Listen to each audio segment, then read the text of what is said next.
Good afternoon, everyone. My name is Lindsay Wong, and I am an author and assistant professor of creative writing in the English department at the University of Winnipeg.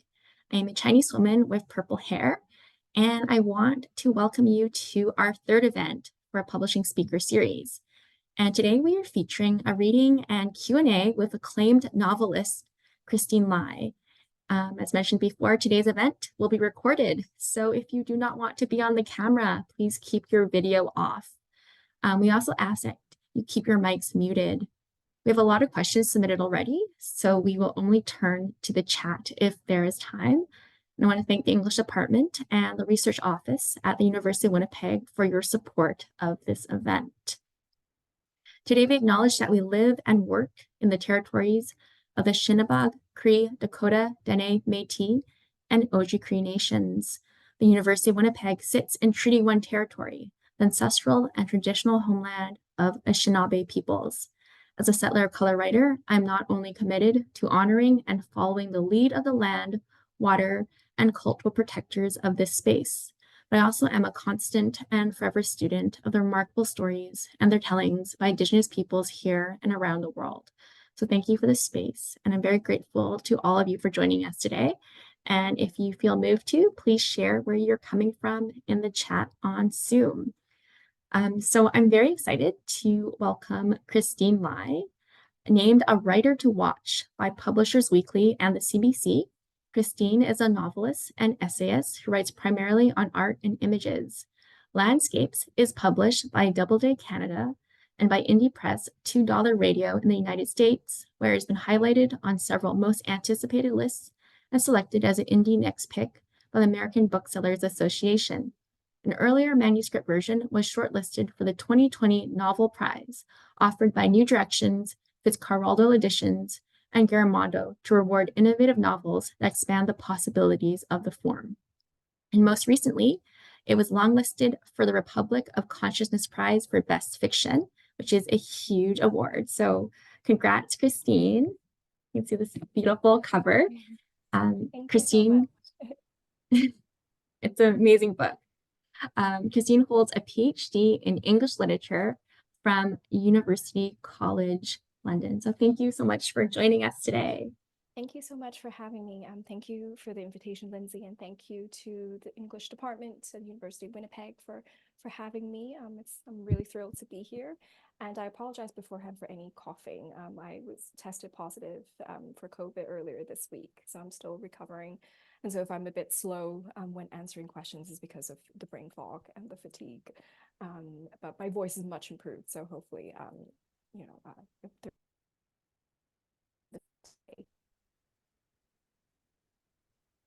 Thanks. I think you just cut off at the end, but we were really? able to hear you. Oh, sorry. Is it because of the internet connection? Oh. Yeah, I think so. It was just like a. Oh, okay. Let me know because I can't talk very loudly. Okay. So I can hold the mic closer if I need to. Okay. So to start off with, I'm wondering if you might give us a very brief reading of your work. I know your voice, you're not feeling well, so feel free to keep it short. Yeah, sure.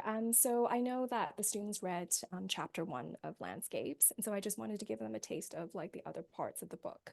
So as some of you might know, the book is divided into 3 parts. The majority of the book is comprised of the diary entries written by Penelope, like the chapter 1 that you've read. But there are other parts of the book that are told from the perspective of the second character, Julian, and that's in traditional third-person voice.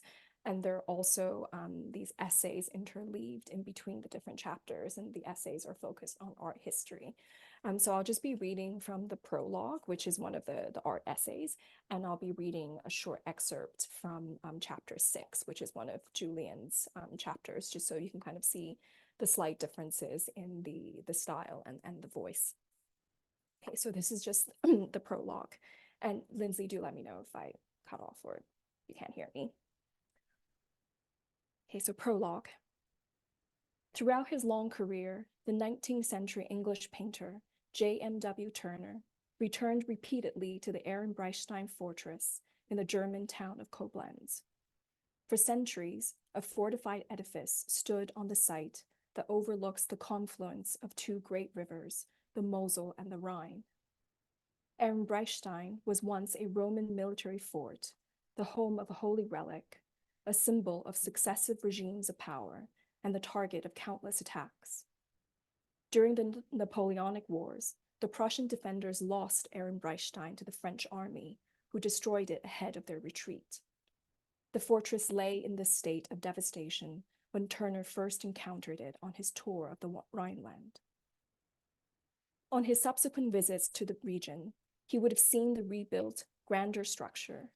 Yet in his sketches, watercolors, and one major oil painting, Turner depicted not the forbidding battlements of the reconstructed Ehrenbreitstein, but the wreckage of the old fortress, standing defiantly atop the cliffs. It was as if the painter's eyes overleapt the newly built form, and his gaze continued to be held by the ruins of the half-demolished structure, poised on the threshold between collapse and renewal. Okay, and this next part is from chapter 6. When Julien first brought A View on the Seine back from the auction house, he spent hours staring at it, hoping that some truth would emerge from the prolonged viewing and shake him to the core. But the revelation never came. He read about the river confluence depicted in the landscape and learned that the point at which the currents of one river meet the tidal zone of another river is a place where boats struggle against the Boer waves. He was disturbed by the possibility of shipwreck at the point of confluence. So he moved the painting from a prominent spot in the library to the alcove. When he signed the ownership of Mornington Hall over to Aidan, he was happy to leave A View on the Seine as part of the package. But Julien was furious when it was sold.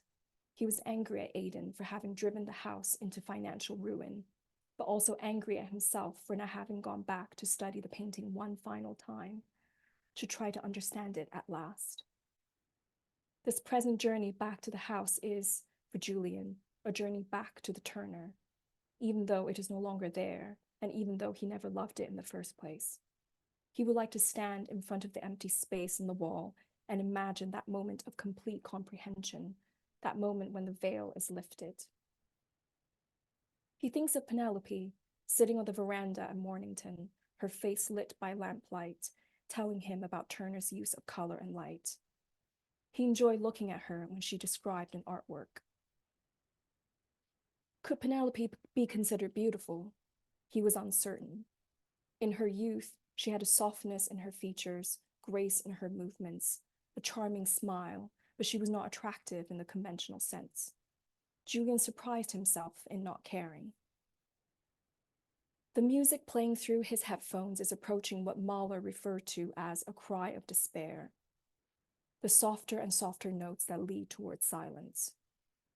Mornington Hall will soon face its demise. The house in his memory is no longer a whole building, but is broken up within him, a staircase here or a nook there, scattered in remote corners of his mind. But Julien can still trace the hallways of the house, and he can picture the ornamental details of each room before him as clearly as he can see the lines on his own hands.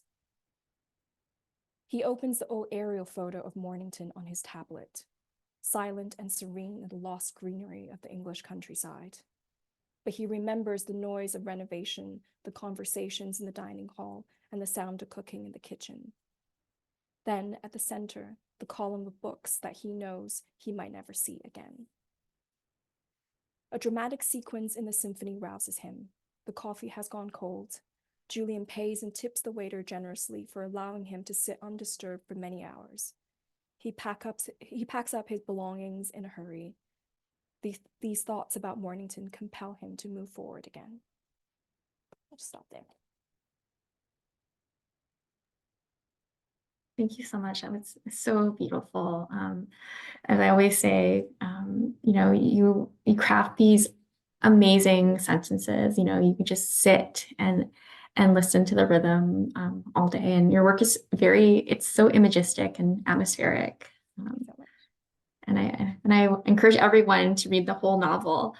And so I just wanted to quickly jump in and talk a little bit about your path as a novelist. Can you maybe talk about your trajectory to becoming a published writer and what Sure. initially drew you to the novel form? So I started writing creatively around like 2015, 2016. I have background in English literature and academia, so I've never previously written creatively before, but I've always been curious about it. So I started by going to the Writer's Studio program at SFU. So that was really my first attempt to write creatively. And so it was very insightful just to have to get to know other writers and just to kind of get a sense of how the publishing industry works. But it wasn't until I submitted the manuscript for the novel prize that I fully got a sense of the possibility of writing as a professional career. Um, because before that point, I hadn't really published. But when I was shortlisted for the prize, and I was really grateful to the editors for shortlisting the manuscript, it kind of, I guess, made me think, okay, there's an audience for this book. So after the shortlist, then I kind of revised the manuscript and submitted it to agents from there. Um, yeah, and what draws me to novel? I mean, I've always, as a reader, I've always been more drawn to novels compared to other genres or other forms. I think it's partly because of the capaciousness of the novel as a form. Like it's capable of encompassing so much, not just narrative and dialogue, but also essays and digressions and photographs and letters and lectures and interviews. So it's really a form that just keeps expanding. And I'm very interested in kind of modernist experimentation as well. So novels that resist linear plot and traditional character building and so on. And yeah, and I think that's why I've always wanted to write a novel as opposed to other forms. And just a note about genre. I'm interested in novel, like specifically fictional novel, as opposed to I guess fictionalized memoir. And this definitely is a fictional work. And I think that most novels are, in my experience. There are obviously works of autofiction where I think the parallel between the character and the author would be much more obvious. So, for example, like Ben Lerner, the character would be a writer living in New York, so where the readers are almost encouraged to see those direct links. But yeah, in this case, it's definitely not based on personal experience. And in part, I wanted to push back against this idea that works of fiction written by women or women of color are always based on personal experience. And we can speak more about this later. I know it's something that you and I have talked about a lot. Yeah, research is an essential part of what I do. And actually, for me, I think the distance from the subject allows me a certain clarity that enables me to write. And so the writing isn't really self-expression so much as it is just like an exploration of a set of ideas. Yeah. Thank you. That was really well said. Yeah, I think as soon as a reader sees a first person narrative, it's just that assumption this is a confessional memoir when Exactly. it isn't, right? Yeah, exactly. Yeah. Yeah. And you can be writing, in my case, speculative fiction or fiction that takes place in 16th century China, and everyone still thinks, you're the main character. So thank you for clarifying. So you mentioned earlier about the form of landscapes and how, the novel kind of encompasses, all these sorts of different forms of writing. So you have, diary entries, you have essays, and there's like a whole catalog of items, like all, in this book. So when you first knew you wanted to write creatively, how did you go about choosing this sort of form? Did the idea come first? Or were you always just attracted to the idea of an epistolary novel? Yeah, so as a reader, I've always been attracted to epistolary novels and hybrid texts. But during the program at TWS, we were encouraged to write more kind of traditional third-person narratives, and that's what I attempted first.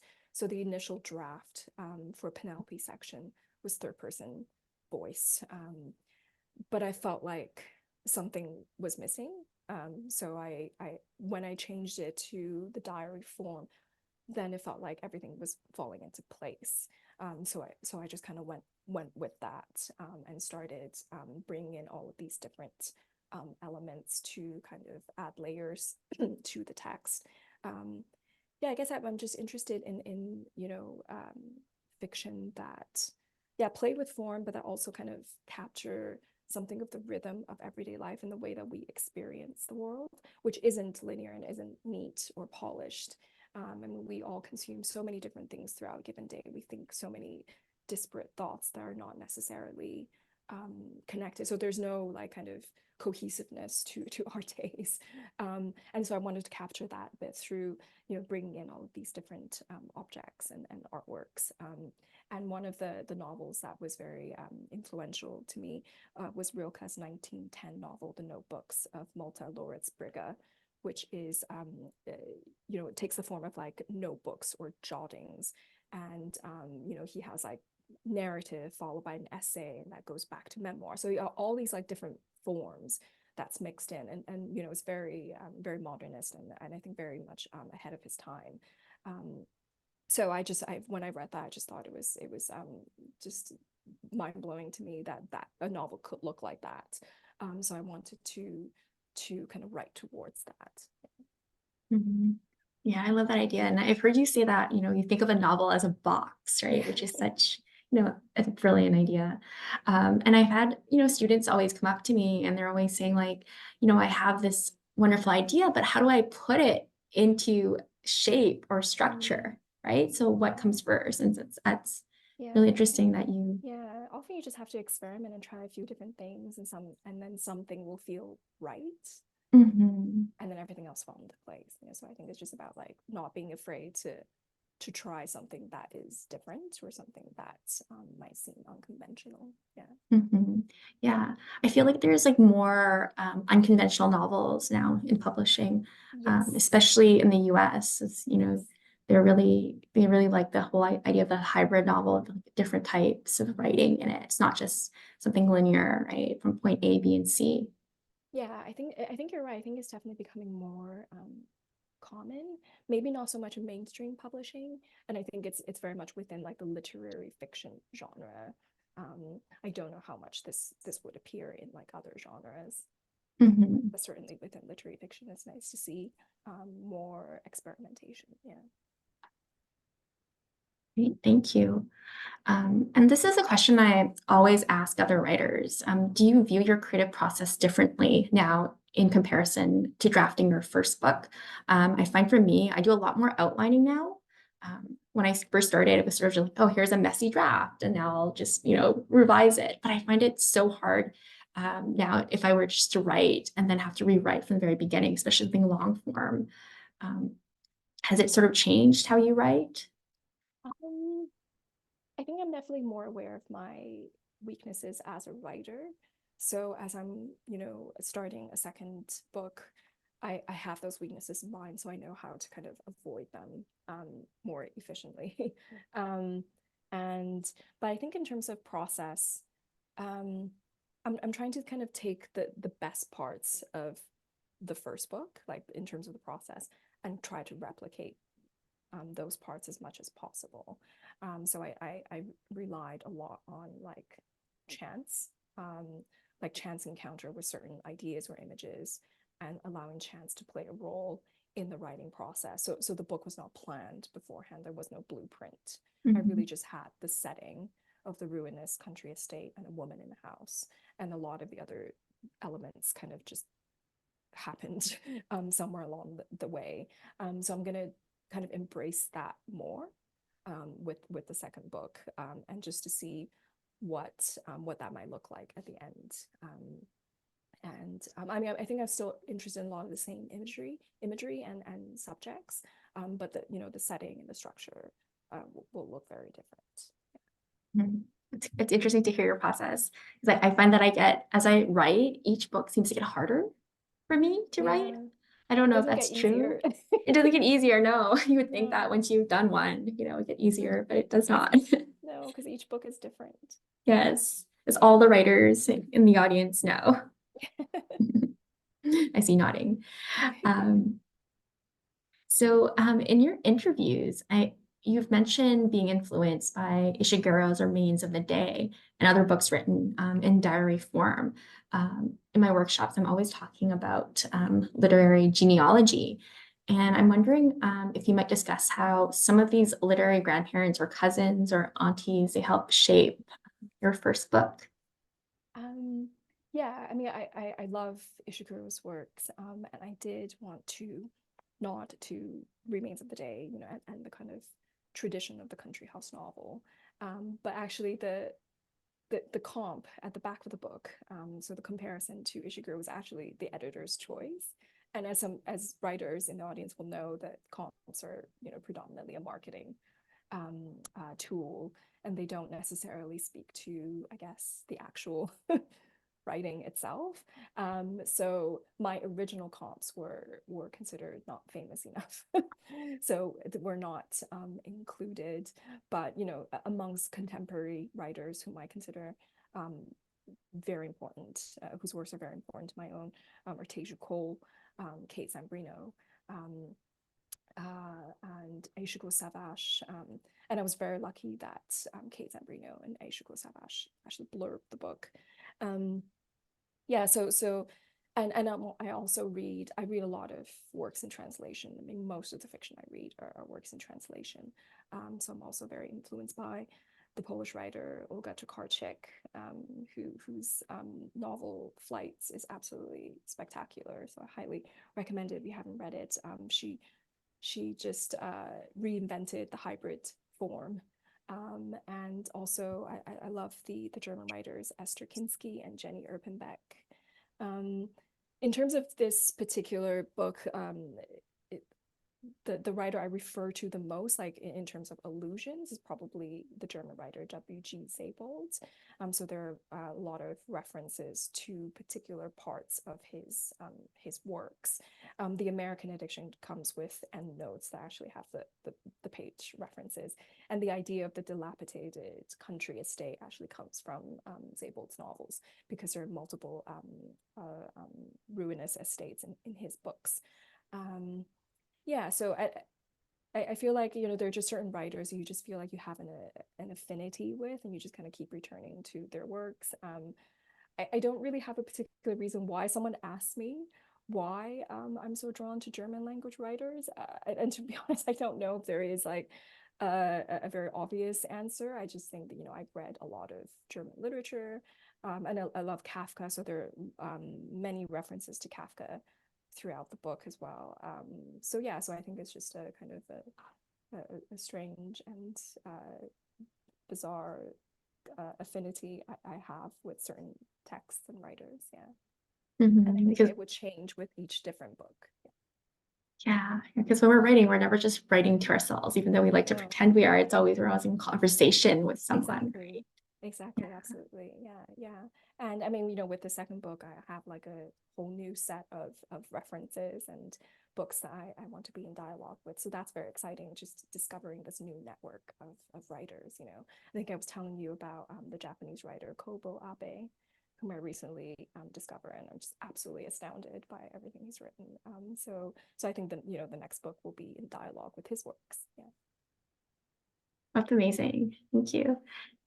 Um, and you began as an academic, and you also write these like gorgeous art essays. So I'm also curious about how you navigate between nonfiction and fiction, and how has being an academic nonfiction writer affected your fiction? So that's something I'm always thinking about. Like, how do you move, right, between two genres? Um, I'm sorry. I think that certainly my academic training helped with the research part of the writing process. And and like I said before, the research was really essential, and often the research led me to certain ideas that became really important in the narrative. So, for example, Penelope's backstory with the sexual assault that actually wasn't there at the beginning. Um, it was something that I thought about when I came across one of Turner's paintings called "The Rape of Proserpine," which is from the Greek myths. And in the one corner, you have you know, Proserpine being dragged into the underworld, and on the other corner you have sorry, 1 second, I'll be right back.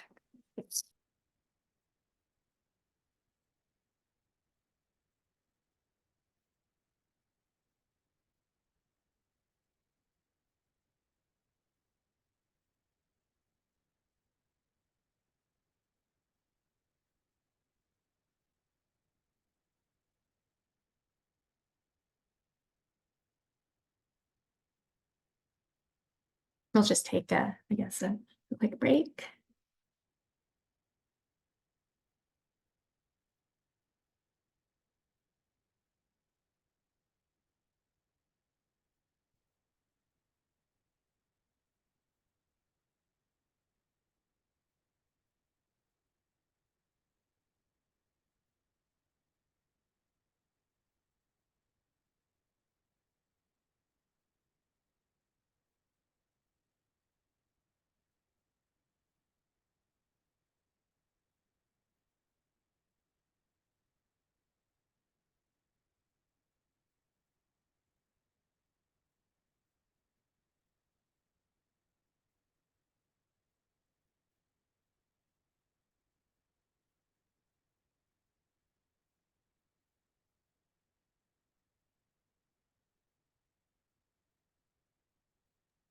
I'm so sorry. Don't worry about it. Sorry, it gets really bad and I can't breathe properly when Um, it happens. Yeah, yeah, I hope it's not long form COVID. I hope not. Yeah.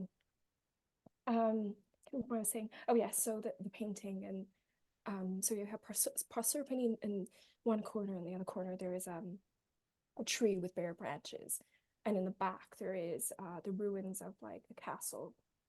So that got me to think about like the relationship between different kinds of ruination, right? So the ruination of a building and of a person. So that's when I decided to kind of read up more about representations of sexual violence in Western art, and decided to kind of weave that into Penelope as a character. So I found the research indispensable in that sense. Yeah, so I was supposed to yeah, as for nonfiction and fiction, I don't actually see like a very kind of like hard boundary between the two. I think there's this porousness between the different genres, and um, yeah, and I see criticism as its own art form, for example. You know, so in some ways, I do find it kind of interesting to kind of slide between these two genres and kind of weave them together, as opposed to seeing them as very distinct. That makes sense. Yeah. Yeah, no, it feels really natural just to, you know, in my own case, for example, going from memoir to YA to short story fiction, because, you know, it is all storytelling, right? So many Absolutely. ways, Yeah. right? It's writing is writing, good prose is good prose. Yeah. Yeah. And I think people are interested in exploring the same themes or subjects, but using these different angles. Yeah, and just to see Mhm. what happens. Yeah, yeah, because we're drawn to ideas and themes for a reason, as you were Mhm. saying. Hmm. Yeah, And sometimes we exactly. don't know it yet until we write the whole book. Yes, this is true. Yes. So in landscapes, we have Penelope, who is an archivist, and Julian, who is a very, very bad guy. So you have this dual point of view novel. So how would you characterize both of these characters, and what brought you as an author to these choices? I remember reading that in an interview you mentioned that, you know, Julian, he understands art differently than Penelope. For him, it's not really about comprehension, as you said. It's about possession, which I thought was really interesting. Mhm. Yeah, I mean, with Julian's character, and it's interesting that, you know, so many readers have told me that they find him to be villainous and evil. Um, but I was actually trying to portray a very realistic portrait of a particular kind of person who moves through the world, essentially completely contained in this like bubble of of of safety, of privilege, so that he doesn't really touch the world and the world does not touch him. So there is this always this distance between him and others. You know, it's like throughout the book he is portrayed as being within contained spaces. So he's in the train, in the first class carriage of a train, he's in a hotel room. But when he is out on the streets in Paris, for example, he is filled with a deep sense of paranoia. So I think that through him, I was trying to critique class and late capitalism. So he embodies this a particular way of relating to the world, and his view of artworks as possession, as objects to be invested in and owned, again speaks to the kind of class dynamic within the book. Whereas for Penelope, art is for her something through which she could understand herself and the world. So her responses to art are always much more personal. So I wanted them to contrast one another in that sense. And there are motifs that run throughout the different chapters that actually tie their two parts together. I wanted to suggest this kind of entanglement in the lives of these two characters. So despite their differences and despite obviously the violent nature of their shared past, there is this kind of ongoing entanglement. And yeah, in terms of writing the two different points of views, for me the style was key. Like the sections are written in slightly different styles. I mean, aside from the fact that Julian's section is third person narrative, the sentences in his sections tend to be shorter, more to the point, and he doesn't kind of like reflect on artworks in a kind of imaginary or poetic way that Penelope does. This section does change towards the end, when he has a kind of like epiphany. But aside from that part, his sections are written in a kind of more direct style, whereas hers have this kind of like open-endedness, longer sentences, more use of figurative language. So that was for me the easiest way to distinguish between the two voices. Yeah. Yeah, that's good to know, because we've been talking about voice in class and how do you clearly hear a character's voice, right? So it's interesting, you know, like the syntax and yeah. yeah. I know some writers like actually hear, so I don't. I mean, I guess I see the sentences on the page. So and I'm always very conscious of, I guess, the artifice of the characters. I don't think I've ever thought of them as like my friends. You know, I know there's some writers who could converse with their characters. I don't think I could. Like I'm conscious of them as constructs within this fictional universe. Yeah. That's so funny you mentioned, you know, people saying characters are my friends. I've never really liked my characters. I wouldn't be friends with them. Exactly. I wouldn't be friends with them. But then, you know, like I will spend time with them on the page, but I wouldn't want to know them in real life. So yeah, it's interesting. interesting. Everyone has a different approach. Yeah. For the aspiring writers out there, should we be thinking about audience, about how our work will be perceived while we're working on our drafts? It's interesting because we had an agent come in and he said, don't even worry about that, right? They were like, well, you know, that's just for later. And then we had Sashi Bhatt, who's a mutual friend of ours, come in last week, and she was saying like when she reads at a bar, she's hearing how people react, right? So that's sort of how she crafts. So what about you? I never think about audience, with the exception of other writers. So like we were saying before, you know, writing is always a dialogue with other books, with other writers, living or dead. So I think about, I suppose, I imagine what another writer's reaction might be. And, you know, I'm fortunate if, you know, if a writer is still living, that they read the book and they give me actual feedback. So I think if the writing is more like a dialogue with other writers and other books, rather than something that I present to the general reader, or even to like editors and agents. And I think it's because you can't control that. You can't control how people will read the book. And there will always be something someone doesn't like. So if you write with the intention of eliminating all of the possible flaws that someone might see, you will never finish a project. So that's why I think it's most important to just focus on the book itself. And a lot of it's like the agent said, a lot of that, will come later, and you deal with it when it comes. Yeah. Yeah, because I think there's something it's almost paralyzing, right? It is. Yes. To imagine your ideal reader. There's no ideal reader. There's always No. someone who's going to pick apart, your book. Exactly. So yeah, Exactly. the notion Yeah. of like, who is it written for, right? Yeah. And I think, in many ways, it is written for yourself or ourselves, Mhm. because we have a goal that we set out to attain when we start a book. And at the end, it's finished when you feel like you have attained that goal. So really, we ourselves, we are the primary readers of whatever we write. And we are also its harshest critic in many ways. Yeah. So I Mhm. think that, there is, yeah, like you said, it's kind of paralyzing. There's just so much like noise. And I think it is essential to kind of block that out in order to continue. Yeah. Yeah. Yeah. Because you need to finish a book, right? Because so many writers just start and never finish. So we were talking Yes. about last time. Mhm. Yes. Yes. That's very common. Yes. Yeah, it's a skill to finish a book. Mhm. So this, I think, just segues into Mhm. naturally into the publication questions. Mhm. I was looking at the list, and everyone had questions about Mhm. how does one go about publishing a novel, and how do you know if you're ready to submit to an agent or publisher?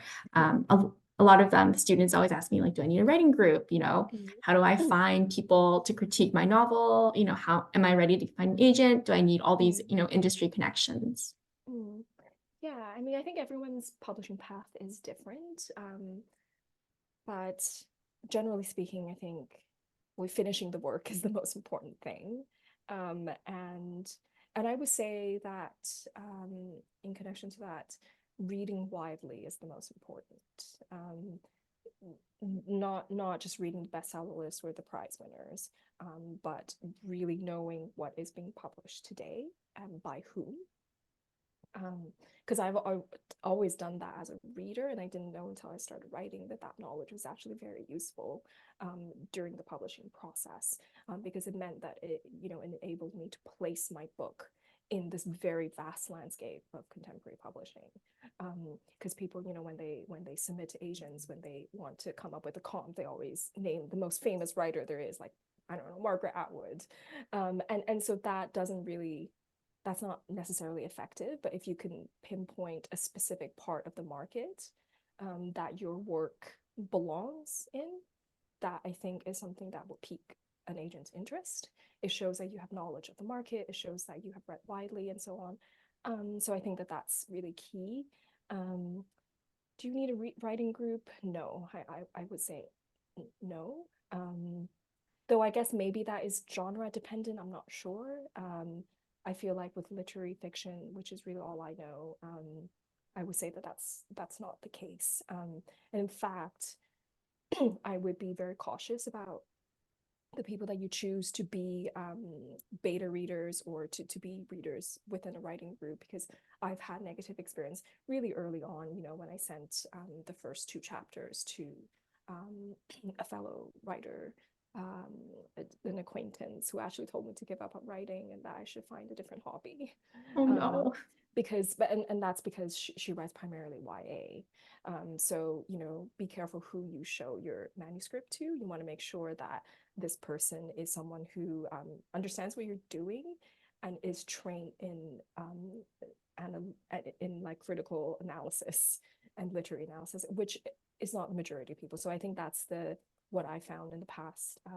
The difficult thing with writing groups and in general is that because people are not trained to do analysis, they're just they're basing everything on their personal opinion, which is great. It's like on Goodreads, it's great that people have opinions about books, but what really helps move a book forward is the kind of editorial feedback that an editor is able to do. So it can be very discouraging if someone who isn't able to analyze but is just telling you that they didn't like ABC, but that doesn't really help you improve the manuscript in any way. So I think that that's very important, just to kind of um, be very careful about the people you share your manuscript with. you ready to, when are you ready to find an agent? I guess, yeah, that's hard. I mean, yeah, I think obviously once you finish the manuscript, you need to edit and edit it to death multiple times before it could be seen by anyone else. And you share it with one or two people whom you really trust. And then I think, yes, you could try showing it to agents and see how that goes. Do you need industry connections? I would say no. I did not have any when I started. And when I asked agents about that, they have said no. And really, they're looking at the work itself primarily. Obviously, if you have connections and you have a platform, so for example, if you have an MFA or you are a social media influencer, you already have like millions of followers, that does make a difference in terms of like the marketing side and the selling of the book. But again, that's, I think, more specific to certain genres. I think in literary fiction, that's less of a concern for them. Or some other questions. How do you know when to quit? Um, that's difficult. I mean, I think that has to be uh every individual's decision, because it really depends on your time and your resources and how long you want to spend doing something, because it's time consuming. It also, it takes up a lot of energy and a lot of your life. Like I gave up on an academic career about 5 years in, I would say, because I just realized it was not working. And I have friends who are still at it 10 years in. And I just decided I didn't want to do that. So it was, quitting is always a painful and difficult decision. But in hindsight, I felt like it was the right decision. So I think everyone has to kind of make a decision for themselves. So there's no really like no formula, like you have to give up after 2 years or 5 years or 10 years. So it's really up to each individual. Yeah. Well, good advice. It's realistic, right? Mm-hmm. And it's really hard being an author, being a writer, because you're going to hear rejections from, family and friends and sometimes agents or anything when they cancel your manuscript. Yeah. But it is a personal decision and a hard one, right? To It know. is. Mhm. Yeah. Yeah. And it's funny you mentioned that, the MFA gives a platform. I didn't find that at all. Really? Oh. Yeah, I think it helped because in some cases they brought in agents to my school, but in terms of marketing, not at all. And I liked how you mentioned that, we don't need to have a lot of little publications to get the attention of an agent, right? You need to have a really strong manuscript. That's something to think about, right? For people who Yeah. don't, who are wondering about short stories or competitions. I mean, it Yes. helps, but it's Yes. not necessary. Yeah. And the other thing is that as I've recently found out, that it's much easier to get shorter pieces published when you already have a book out. Mhm. And especially the more prestigious a magazine is, the more they're going to publish people who are already published and established. So that's why the book kind of gets you more opportunities, I guess. And if you do see kind of competitions for book manuscripts, like the Novel Prize, which I submitted to, which was more kind of experimental literary fiction, but there are other ones in different genres. There are not that many of them, but I do see them from time to time. So if you do see one of those, I highly encourage submitting to those, because usually those come with either publication if you win the competition, or they come with like some sort of like consultancy with an agent, or even an agency contract. They have some sort of perk at the end that will help kind of get you into the industry somehow, with that help kind of you build your professional network. Mhm. Yeah. Yeah, no, that's really good advice. I think I saw a call out VS Books, Vivek Shira with Arsenal Pulp Press. They're Oh, mentoring BIPOC writers. So if you have a oh, manuscript, that's oh, also that's a really great great. way to get Yeah. mentorship and Yeah. publication. So look for Yes. things Oh, like that. yeah, mentorships are great. Mm. Yeah. And we've talked about this a lot. Would you mind sharing your experiences with literary agents and something you wish you had known when you were first starting out? So I think anyone's experience with literary agents is always a bit up and down. I'm on my third agent right now. Um, my first agent, Stephanie, was the one who got me my current contract. She was absolutely fantastic, but she left her job to become publishing director at Maclellan and Stewart, which is absolutely extraordinary feat, and I'm very happy for her. But it did mean that I had to go with another agent in the same agency, so that didn't work out so well. And so that's why I had to switch to my third, in my current agent, whom I'm really happy with. Um, I would say that, having an agent who has editorial experience makes a difference. So both Stephanie and my current agent, Allison, worked as editors, and Allison was actually at Norton for 7 years.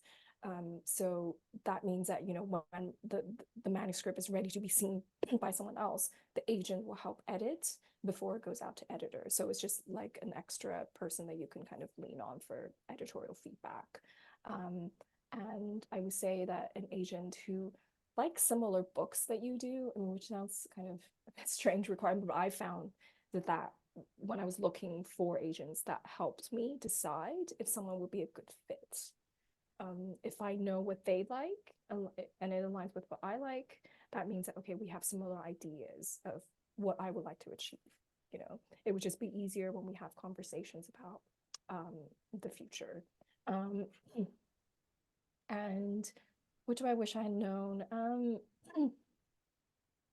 It's hard to know sometimes until you've worked with someone, but it's important to remember that agents work for writers, not the other way around. Sometimes it's very easy to forget that, and that you want them to work to do the work that they're supposed to do, and it is sometimes a difficult professional relationship to navigate. And not every writer has agents. I know that actually a lot of writers in Canada don't. So you don't need an agent. However, if you want to publish with the Big Five, for example, you do. So it does depend on what kind of work you want to do and where you want to publish and so on. But you don't necessarily need an agent because they do take a cut of your pay. So that's the downside. But they take care of all the kind of the legal aspect of things, and they do the submissions and so on. So yeah, I think it's a relationship that can be very enriching if it's works out well, but it could be also very anxiety inducing if it doesn't. So I think there's definitely an element of luck involved. And I know one of your other questions was about where to find agents. I use Query Tracker. Is that the one you use as well? I used Query Tracker, and when I was querying Publishers Marketplace, Yeah. Manuscript Wishlist. A manuscript wish list, yeah. Yeah. Yeah, those are really useful. And another tip I have is if there's a book you love and you think that your book speaks to that book or is in a similar sort of vein as a particular book, I will look in the acknowledgement section of that book and of all that author's other books, because people will thank their agents, current agents, sometimes previous agents. So then that's how I found some agents, was actually through the acknowledgement sections of authors, of books by authors whom I admire. And then you kind of begin to see that, oh, actually this one agent reps a lot of the authors that I admire. So you know that that's someone to approach. So that's another way of just finding agents through that method. Yeah. That's really good advice. Yeah, the agent works for you and not the other way around. Something it's hard to remember, I think, with writers. Yeah, some agents can be quite intimidating. So just don't take it personally, and and remember, and just be professional about it. If people are being rude, just step away. Yeah, right. Some of them forget how to be human, I think, and sometimes, it's extremely competitive for them as well. I mean, some of them, they work on commission, and I understand it's very competitive. So I think they sometimes just take it out on authors. Yeah, for sure. So Landscapes, it was critically acclaimed and it was really well received in the States. And as mentioned before, it's longlisted for a huge literary award. What was it like debuting a novel in 2023 in two countries? And what was the response from media and readers? So it's been a really interesting experience to have, the two countries simultaneously, and also Big Five publisher in Canada versus indie press in the States side by side. Because most authors I know, like you, Lindsay, you kind of work, consecutively, right, with indie press and then with Big Five. So it was really interesting, and I felt very privileged to have that experience like side by side, so I could compare and contrast. Um, yeah, so I've been very grateful for the feedback in the States. Uh, it- the feedback in Canada has not been great. I'll be very honest. The book is not doing well in Canada. And they're I've spoken to my agent and editors about this. I mean, there are various theories, but no one really knows why. I think the main reason is probably just population size. It's a smaller country, and therefore there is less diversity. Um, so that's most likely the reason. So that's had the biggest impact in terms of the reception, was just there aren't as many readers of literary fiction to begin with. And then the second thing is that the media landscape looks very different in Canada. As CBC and Globe and Mail, dominate the media, but because they're primarily news outlets, they're not like book focused or culture focused outlets. um, there's not that much attention given to books, especially books by debut authors and people who are not famous already. So that was the challenge with the publicity and marketing in Canada, was because of that, and I think because of the nature of the book, which we can come back to and talk about, because I think in Canada there's more expectations in terms of what writers of color should write about, and I ignored those expectations. Yeah, and I think, in the States there are more kind of outlets that are dedicated to literature, like Electric Literature, Lit Hub, I don't know, The Believer, Full Stop, and all the book reviews like LA Book Review, Chicago, New York. So there are all of these like hubs that are dedicated to culture and books. So it's easier to find an audience through those websites and reviews. So I think that that's really the main reason why there's been such a big difference in terms of the reception. And yeah, I mean, I hope that future books will do better in Canada, but we'll see. Yeah, I think it's hard, especially if you're writing about books that aren't identity based, Mhm. or books that are speculative fiction. Mm. Canada tends to really like their writers of color who sort of write about those topics, right? Yeah. Yeah. Yeah. Oh, I didn't know about the speculative fiction one, but yeah, certainly about identity, there is this real expectation. And it's not clear to me if the expectation is coming from publishers. It doesn't seem like that is the case, because multiple publishers did want to work with me. So I wonder if it's coming from the media, really, and coming from readers. I mean, there have been readers, Canadian readers, who've written to me saying how much they love the book. So I'm really grateful for that. So I wonder if the expectations are really coming from the media rather than from the publishers or from the readers. So it's really hard to kind of tell, yeah, where that resistance is coming from. Hmm. Yeah.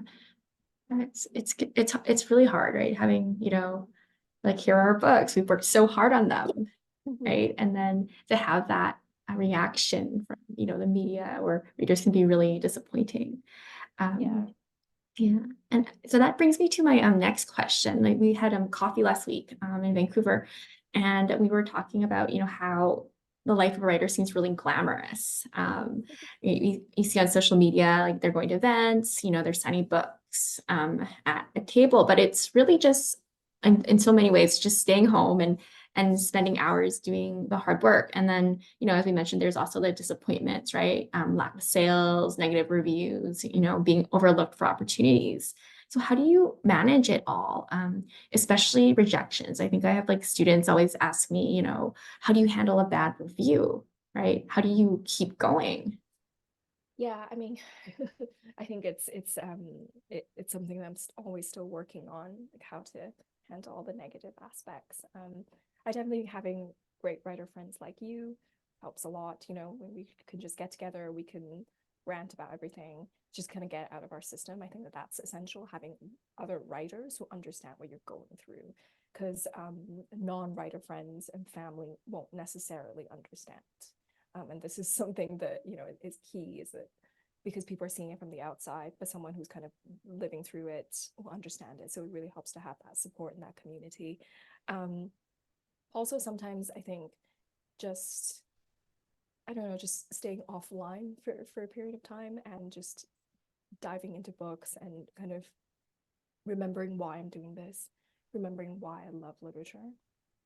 That has been really helpful to me, very therapeutic, and not comparing myself too much. I mean, it's really hard. There's I don't know if you know the book on Writing and Failure by Stephen Marsh that was just Mhm. published last year. So I read that, and it was great. It's very insightful because he basically cataloged all these instances of writerly insecurity and anxiety, and it doesn't matter how famous someone is. Like Margaret Atwood apparently has had moments of feeling inadequate, you know, and so it's shocking to us that someone of that caliber could possibly feel insecure, but it happens, and it just seems like it's bottomless pit. Like anyone could feel insecure, could feel like they're not doing enough.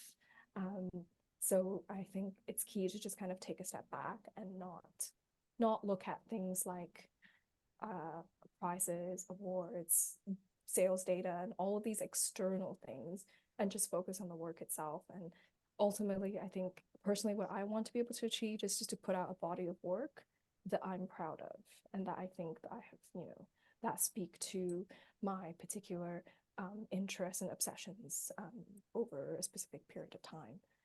And if there are other writers and readers who love the work, then that's really tremendous. But you can't kind of write thinking about those external the external validation, because it's nothing is guaranteed. Mhm. Yeah, we can't control it. No, That's a yeah, horrible thing. exactly. We can only control the Essentially, writing. Yeah. yes, yeah. Oh, and I don't read Goodreads. I don't read Amazon reviews. It's just I know it's really hard to resist reading those things, but I just find that if I read anything like that, I would probably not be able to continue writing. So just try to Mhm. stay away from that. Yeah. Yeah, especially if you're working on a new project, right? If you like, read a Yeah, if you read a negative review by accident, for example, on I social know media, that has it can sort of happened. derail your day, It right? really, Yeah. it really can. But then, you know, I've read like negative reviews of books I love. And I just thought, well, you know, it's just subjective, right? It really If, is. yeah, Yeah. if people think that Virginia Woolf is a terrible writer, then obviously, you know, then there is no objective standards for a lot of people. There isn't any. Again, you know, it's personal opinion, right? So I try not hmm to take the personal opinions too seriously. Right. Yeah. Because with Goodreads, sometimes it's just like, I liked it or I didn't enjoy it. Mhm. You know, Yeah, yeah, it's exactly, yeah. exactly. I mean, it's nice if people enjoy something, but I think, yeah, both praise and criticism need to be taken with a grain of salt. hmm For Just like sure. focus on the work itself. It looks like we're like almost out of Yeah. time. Um, I'm just wondering, can you talk about, what you're working on next and how do you find time or stay motivated to write? A lot of writers have to work jobs that they hate and they have other obligations. So how do you do it? Yeah, so I'm working on a second novel, which is going to be set in Tokyo, and it is mostly about photography because the protagonist is a photographer. So I'm reading a lot of Japanese literature as well as photography theory and so on. In terms of time, I'm very lucky right now that I get to write full time. But when I wrote Landscapes, I was working 70 to 80-hour weeks. So it was very brutal throughout most of the writing process. Um, yeah, it is hard to make time, but I think that you have to be very strict with yourself that like once a week, even if it's a couple hours, you have to devote to a particular project. And that does often mean sacrificing my social life. You know, I wouldn't be able to go out on the weekend if I wanted to write. And it does mean sacrificing some parts of my summer vacation and so on. So, you know, yeah, you have to kind of make those adjustments. I know some people get up super early, like at 4, before they have to go to work. I was never able to do that. So I won't be able to do it like, you know, one Saturday out of a month, something like that. But always be thinking about the project, like even if I'm not working on it. So I think that, you know, the writing isn't just like sitting down at the desk and writing on paper or in front of the computer, but also, yeah, thinking about the details about the book. So it's always on your mind. And I think that that thinking is a part of the writing. That's really, really good advice. Thank you. I just want to say thank you so much for coming today and reading and sharing your knowledge. We learned so much from you, and we all can clap for Christine. Thank you so much for having me, and thank you everyone for joining us today. Um, Yeah. Before you go, can I quickly ask, where can we find you online? I am on Instagram and Twitter, or X as it's called now. Yeah, you can find me through Lindsay's profile. My Twitter is, I actually know what my handle is. Oh, it's just Christine Lai 44. Yes, yes, that's it. On Twitter and on Instagram. Yeah. Great. Thank you so much. Look forward to your second book, and we'll talk Thank you. soon. Yeah, thank you so much. Okay. All right, see you soon. All right, bye. Bye. Bye. All right, everyone. Thanks so much for coming. If you're in my class, I will see you in 15 minutes. If you're not, have a wonderful weekend. Thanks, everyone.